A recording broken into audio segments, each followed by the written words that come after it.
მას ასე ჩვევია, რომ ბოლომდე სანამ სისხლს არ დაინახავს, ვერ მშვიდდება. სანამ გონება დაკარგულ ქარს არ დაინახავს, ვერ მშვიდდება.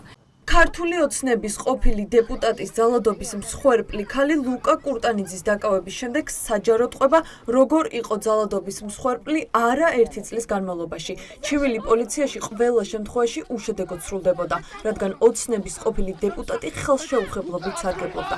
ქუჩაში პოლიციის თვალწინ ნაცემი ხათუნა მიქაცაძე დღეს ექსპერტიზაზე გადაიყვანეს იმ დაზიანებების აღსაწერად, რომელიც ოლიმპიურმა ჩემპიონმა ყოფილ ცოლს მიაყენა. წლების განმავლობაში არც ერთხელ, ორჯერ არა, სამჯერ არა, ოთხჯერ არა, ხუთჯერ არა, მეტჯერ ვიყავ მისგან ძალადობის მსხვერპლი, ამას ვერ ვამტკიცებდი, ვერასოდეს ვერ ვამტკიცებდი. სახლი, რომელშიც მე მივედი გუშინ, არის ჩემი. არაერთხელ მაქვს დარეკილი პოლიციაში, რომ საკეტები გამიტეხა ელდარ კურტანიძემ და ფაქტი დაიფიქსირებიათ, რომ დამცავი ორდერი დაირღვა. არაერთხელ მქონდა განცდა, რომ მას ხელს აფარებდნენ, იმიტომ რომ რეალური დანაშაულის ნიშნები იყო, რომელზეც დახუჭა თვალები პოლიციამ. სახლი ქობულეთში რუსთაველის ქუჩაზე ხათუნა მიქაცაძის სახელზეა რეგისტრირებული. სწორედ კუთვნილ მისამართზე მისულ ქალს დაესხა თავს ლუკა კურტანიძე. მსხვერპლი ყვება, რომ მისი არაერთი მიმართვის მიუხედავად პოლიციამ ვერ დაიცვა და გამოწერილი შემაკავებელი ორდერიც ფარატინა ფურცელი აღმოჩნდა.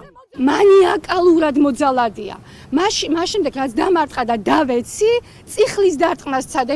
პოლიციის საპატრულო ეკიპაჟმა მოკიდა ხელი და გაწია გვერდით და ამის შემდეგ ის წიხლის დარტყმა, რომელიც მისი სურვილი იყო, რომ აი ეს ბოლომდე უნდა მieყვანა საქმე, გადავიდა ჩემს მანქანას და მანქანაა დამტრეული, მანქანას ურტყა წიხლები.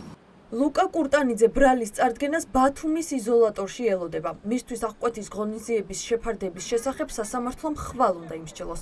ოცნების ექს-დეპუტატის ადვოკატი ამბობს, რომ კურტანიძის პატიმრობიდან გათავისუფლებას მოითხოვენ. მისთვის ნაცემი ქალის არაერთი დაზიანება საკმარისი მტკიცებულებები არ აღმოჩნდა.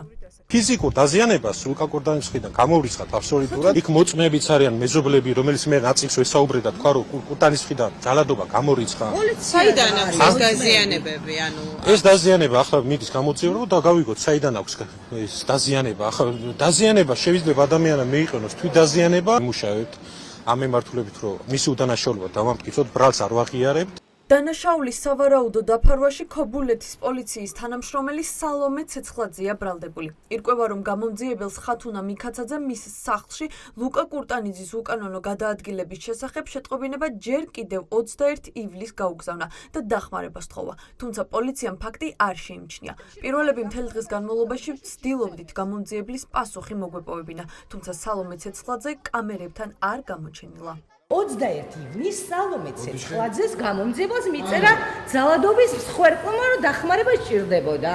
სად იყო პოლიცია ამ დროს და რატო არ მოახდინეთ რეაგირება? ეძებთ გამომძიებელს, რომელმაც იგნორირება გაუკეთა ქალს. ვერ გამოვალ. ვეძებ გამომძიებელს სალომე ცეცხლაძეს. და მაშინ გამომძიებელი რომ გამოვიდეს და ვინმე გვიპასუხოს. თქვენმა გამომძიებელმა არაფერი გააკეთა. პრეზიდენტს მიმართ. ქვეყანაში დაუსჯელობის სინდრომი მძვინვარებს. ასე აფასებენ აღნიშნულს ქალთა უფლებადამცველები.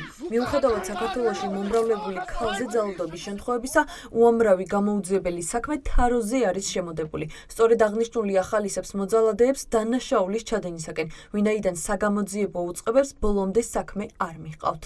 როდესაც მაღალჩინოსნების ან გავლენიანი მთავრობასთან დაახლოებული პირების მიმართ არსებობს ესეთი ტიპის პრეტენზიები და შეტყობინებები, არ ხდება რეალური ეფექტური გამოძიება, ხდება თაროზე შემოდება საქმის. ეს არის სიმპტომატური საქმე, ეს არ არის ერთადერთი საქმე. ჩვენ გვაქვს სერიოზული გამოწვევა ამ ქვეყანაში ქალთა მიმართ ძალადობაზე, როდესაც მოძალადე არის გავლენიანი პირი. ქალთა მიმართ ძალადობის შემთხვევებზე სათანადო რეაგირება პოლიციის მხრიდან, როგორც პრევენციის, ისე გამოძიების ნაწილში ყოველთვის იყო პრობლემა.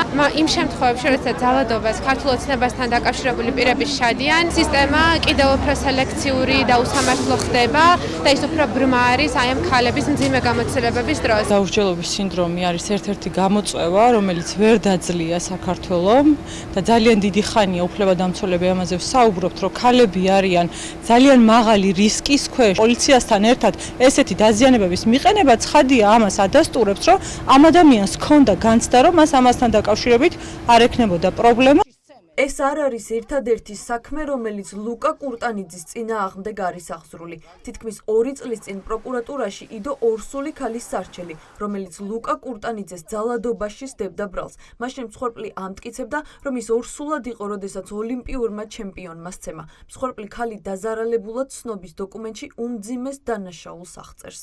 ელდარ კურტანიძე 2 კვირის ფეხმძიმეს აიძულებდა სექსუალურ კავშირს. უარი მიიღო, რის გამოც ის სცემა და მასზე სექსუალურად იძალადა. ამ დროს მისთვის ცნობილი იყო, რომ ქალი ფეხმძიმედ იყო.